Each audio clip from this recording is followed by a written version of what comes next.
Oi, gente. Eu espero que esteja tudo bem com vocês. Eu vou dar instruções para a leitura dos textos, nomeadamente do texto, né? A gente está na tela 3. A obra, o texto, a literariedade, tararau, versus teoria do enunciado concreto. Eu não vou colocar essa teoria do enunciado concreto. Eu pensei, né? Ela é um bocado avançada, a gente não selecionou o capítulo, eu não dei indicação a vocês. Não que ela seja um bocado avançada, ela é específica demais, tá? Correção. Ela é específica demais. E, no entanto, eu queria que vocês olhassem, né, o nosso programa e percebessem que eu tenho os seguintes textos aí, né? O texto do Barthes, o texto do Medvedev, né, que é o do método formal, é a coisa do enunciado concreto. Depois eu volto a isso.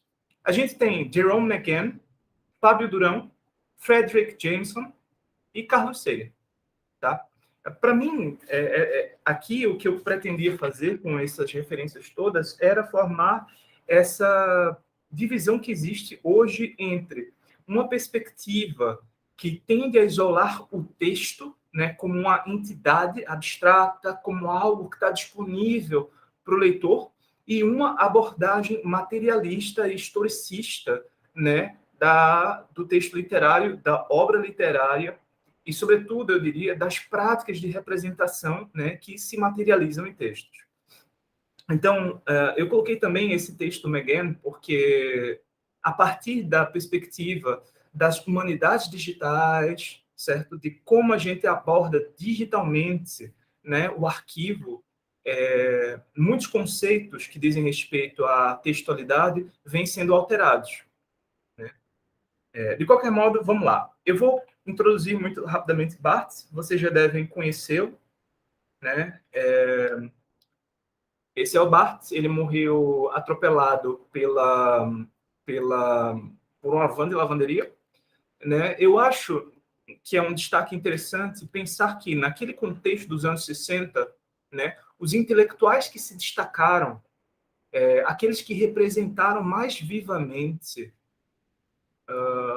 o movimento estudantil e que foram porta-vozes de mudanças institucionais que configuram a atual universidade, né, eles sempre ocupam uma posição relativamente marginal dentro do quadro da sociedade como um todo. No caso, Barthes, tal como Foucault, era homossexual. Né? Hoje, a gente ainda vive muita coisa, né, mas no contexto era muito pior. Tá? No contexto era muito mais grave. Tanto é que o Barthes nunca se assumiu. Né? Isso aqui é uma ilação biográfica a respeito disso. O biógrafo fala sobre isso. O resto vocês conhecem, tal, né? E aí, o que eu trouxe? Eu trouxe aqui a polarização que Barthes faz entre obra e texto. Né? Obra é algo de concreto, fragmento de substância, né? E o texto é um campo metodológico. Cara, usou o proparoxítono aqui, metodológico, tá lindo. Né? Parece um negócio assim importante. Né? Não, mas a obra é só um fragmento de substância, é um peso. Você vê a obra, né? Você diz, pô. E aí, nesse ponto, ele não desenvolve. Ele diz, o texto é dotado de uma força de subversão. Né? Uma das funções sociais é suscitar problemas de classificação. Você diz, pô, o texto suscita problemas de classificação. Né? E existe, no entanto, um outro acadêmico, Stanley Fish, que faz um experimento com isso. Tem um texto nessa sala, ele aproveita uma lousa que estava escrita, né, de outro professor da aula anterior e utiliza aquilo como exemplo. Os alunos entram e ele faz aquilo passar por texto. Né? Ele diz, então, analisem esse texto aqui. E o pessoal vai analisar como se fosse uma produção real. Né? Então, texto é uma coisa que eu estou imaginando, né? No fundo, mas tem uma força de subversão. Mas e a obra? A obra é o que está confinada à doxa? É uma opinião corrente que exclui censura?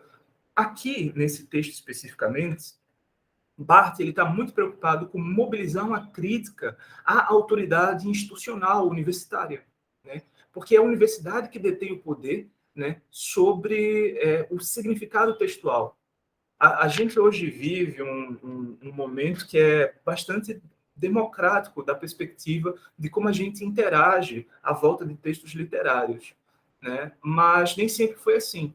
Se vocês pegam livros de história da literatura, ou vocês procuram os comentários críticos antigos, vocês vão ver que eles têm um viés muito mais fechado, né? A interpretação, o sentido do texto tende a ser estável, né? O discurso diz, esse é o sentido do texto, e além desse sentido textual estabilizado por meio da autoridade discursiva, por meio do professor universitário, né? Ele que diz o que é, além dessa estabilização, a gente tem uma leitura que tende à moralização, ok? Os textos, eles são úteis, e eles são úteis, independente disso, né? Mas eles são úteis porque eles transmitem valores morais.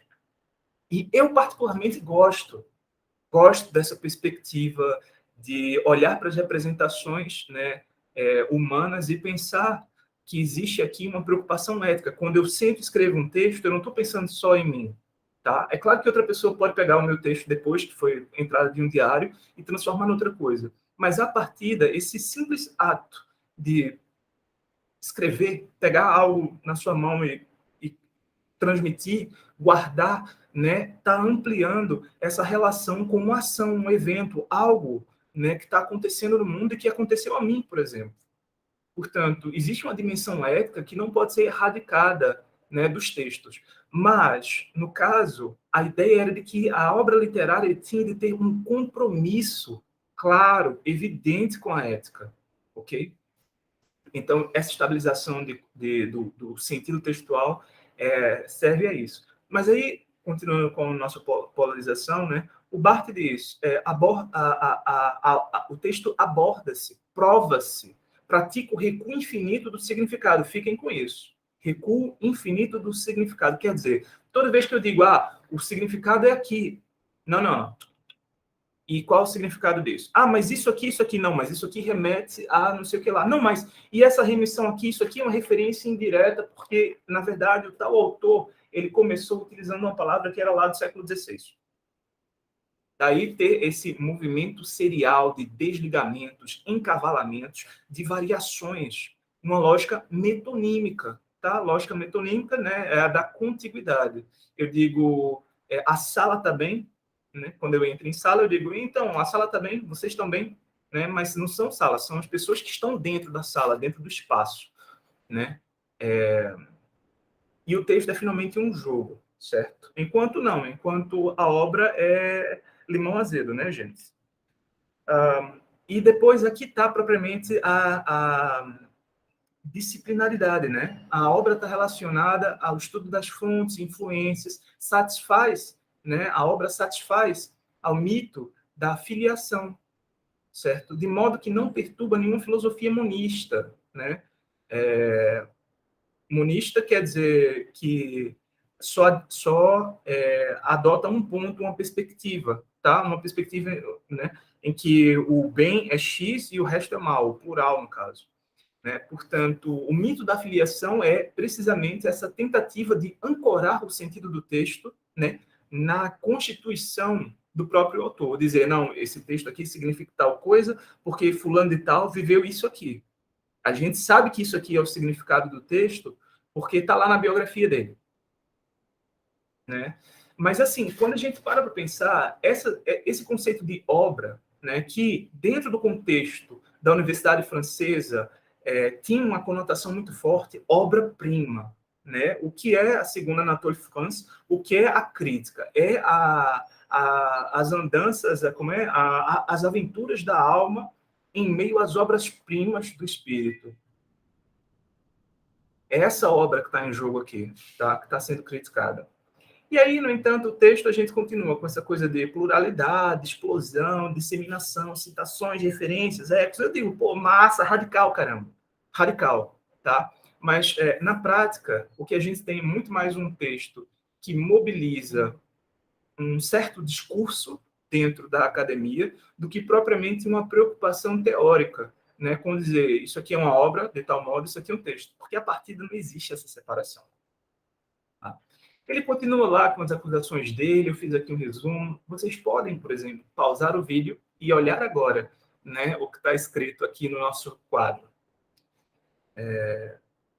fiz um resuminho do texto, organizando um pouco melhor do que está lá no Barthes. Mas não era isso que eu queria chegar, não. Eu quero avançar, né? Se vocês tiverem dúvidas, vocês também podem me pedir outro vídeo e eu passo para vocês. Tá? Eu trouxe aqui exemplos de coisas que a que o Barthes se refere, nomeadamente o texto na Idade Média. Né? A gente tem esse conceito de texto como algo que tem de ser lido continuamente e que tem de ser lido palavra a palavra. Né? A gente sente culpa quando salta uma página do romance. Tipo, será que aconteceu alguma coisa ali? Será que aquela palavra que estava ali não significava algo especial? Será que os modos de leitura antigos não dizem respeito a isso? As pessoas liam os textos conforme eles eram úteis. Né? Portanto, aqui do lado direito eu trouxe, eu quero que vocês percebam, além das ilustrações que os copistas e leitores colocavam nas margens dos livros, isso se chama marginalia, né, por conta disso. Além disso, o texto, vejam essas marcações em azul e vermelho aqui, tá? Azul e vermelho. Tudo isso aqui eram separações, tá? Para dizer, ó, esse período acaba aqui e aqui começa outro período. Aqui acaba um período, começa outro período. Porque o texto era escrito continuamente, vejam só. Continuamente, tá? E aí, com a imprensa e o barateamento do papel, fica muito mais fácil lidar com esse tipo de coisa e a gente pode diagramar melhor a página, tá? Ela é concebida como esse espaço, né, de vazios que eu posso organizar de diversos modos. Já era um pouco assim antes, mas com essa vantagem de não precisar poupar no papel. Né? Portanto, aqui do lado esquerdo, a gente tem precisamente isso. Isso aqui é uma página de um compêndio. Havia muitos compêndios. Muitos compêndios como esse aqui circulavam, tá? Sobretudo em latim, né? Eram as chamadas ciclopédias, tá? Portanto, aqui tem um exemplo, né? Você procura um tema lá no índice sobre o pecado. E aí você vai encontrar várias citações sobre o pecado. Por que isso existia? Porque a escrita, ela cumpria essa função memorial, sobretudo, mas na mão dos sacerdotes, na mão dos religiosos, tá? E para você fazer um sermão, você tinha de elaborar muita coisa. E você ia ler todos esses livros, mas nem a pau você ia ler tudo. Você ia atrás dos compêndios, que várias outras pessoas já tinham trazido, né? O compêndio vai sendo feito de mão em mão, vai sendo repetido e tal, tal, tal. Tá? Você ia atrás de um compêndio, né? E procurava. Então, quando a gente olha, sei lá, eu gosto muito de ler Montaigne, né? Michel de Montaigne e os ensaios. A gente olha lá, o cara começa.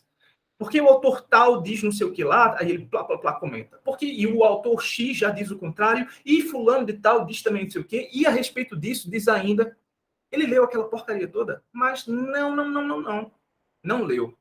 Ele tinha diante dele, e eu tenho como provar isso, eu ainda vou escrever um texto sobre isso, né? Ele tinha diante dele, precisamente, né, um desses manuais que trazia a sequência de citações diversas a respeito de um tema, e ele foi comentando esse tema. Né? E eu sei disso porque um dos ensaios de Montaigne é quase idêntico a um texto de Camões. Né? E aí você diz, pô, um ensaio aqui e um poema. Mas eles estão trazendo as mesmas figuras, as mesmas informações, discutindo, claro, com dois meios distintos e tudo mais. Né? Portanto, eu trouxe aqui um exemplo de uso selvagem do texto. E querem saber, eu acho que os textos têm de ser usados assim. Um comentário sobre a nossa situação institucional. Uns anos atrás eu li um texto falando que a coisa da internet, digitalização, era temerosa porque ela produzia intelectuais que não tinham compromisso com o pensamento, com isso de ler um texto, aprofundá-lo, tal, tal, tal. E, na real, isso é potencial, né? Você pode ser só o cara que pega muita citação, mas se você é só o cara que tem um monte de citação na sua mão, o que é que você faz com elas? Não adianta, né? Existe um crítico, também francês, ele diz que é preciso ler tudo e rápido, né? Ler tudo, absolutamente tudo e rápido, mas digerir devagar. Portanto, aquilo que importar, que você selecionar do conjunto, você tem de mastigar, tá? É Jean Baudrillard, o nome do crítico. Tem um texto dele na nossa bibliografia, tá? E aí eu trouxe aqui, finalmente, a posição do Fábio Durão, tá? No artigo do texto à obra. É uma forma de lidar com a coisa de Barthes, né? E de dar certas respostas que, para mim, estão bem alinhadas aquilo que seria um materialismo dentro dos estudos literários, né? Para mim, sobretudo, eu acho que é sobretudo importante essa perspectiva da obra, né, como algo que rompe com a dinâmica social. Parem para pensar o que é, né, 1960. O que é a obra concentrada na mão da autoridade, né? As pessoas não têm acesso. A defesa do texto coincide com o alavancamento, né, a democratização da universidade, alavancamento do acesso e tudo mais. Democratização da universidade, isso é ótimo. Ao mesmo tempo, a gente acaba desenvolvendo uma porosidade extrema, esquecendo que a universidade ainda assim é uma bolha. Ela ainda se separa do mundo. Ela faz isso, é claro, para a gente poder pensar melhor, para a gente não ter uma necessidade se manifestando diretamente. A gente diz, não, pera, o mundo acaba aqui, e aqui começa o pensamento, a gente vai avaliar isso aí e vai procurar a melhor solução, né? Vai pensar isso melhor. Então, esse modelo aqui, né, da obra como algo que rompe com o fluxo, quer dizer, eu olho para um texto, eu respeito a materialidade dele, eu digo, esse é o começo, esse é o meio, esse é o fim. Eu tenho uma certa experiência de transporte histórico, eu digo, o significado desse texto, ou dessas palavras, era tal na época. Que tipo de sentidos, né, que tipo de usos pode ter esse texto, então? Né? E, sendo esse o uso, o que é que eu posso entender? Né? Que relação eu posso ver entre essa época e a minha? Enfim, a obra, como um conceito forte, né, permitiria romper esse fluxo, né, essa dependência contínua das coisas. Depois, é claro, tem o resto aí do resumo, possibilita o surgimento da diferença, isso não é anulado relativamente ao texto do Barthes, né? Eu gosto da perspectiva que o Fábio desenvolve aqui de produzir uma distância, tá? Ou seja, eu não vou simplesmente dissolver essa diferença que surgiu, que eu percebi, né, no meio do fluxo, eu vou isolá-la, pensá-la bem, né? Para mim, isso aqui, esse modelo da obra que o Fábio tenta trazer contra um modelo de texto bartesiano, diz precisamente respeito a como a gente interrompe o mundo. E diz, eu vou pensar no caso do mundo, eu vou pensar na minha experiência, eu vou pensar na história, eu vou pensar o que a literatura está fazendo aqui, certo? Isso aqui é a postura básica da crítica, né? E eu trouxe aqui também à esquerda, no canto inferior, na verdade, metade para baixo, né?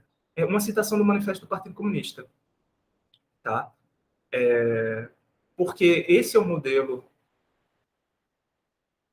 por assim dizer, com que o Fábio vai operar nesse texto, né? A ideia de que esse fluxo, essa contínua relação de tudo com tudo, a série de deslizamentos metonímicos, a evolução constante de tudo que o texto bartesiano promoveria, é precisamente a mesma coisa que o dinheiro faz, que o capital faz. As relações rígidas e enferrujadas, dizem Marx e Engels, né, com suas representações e concepções tradicionais, são dissolvidas e as mais recentes tornam-se antiquadas antes que se consolidem. Tudo que era sólido desmancha no ar.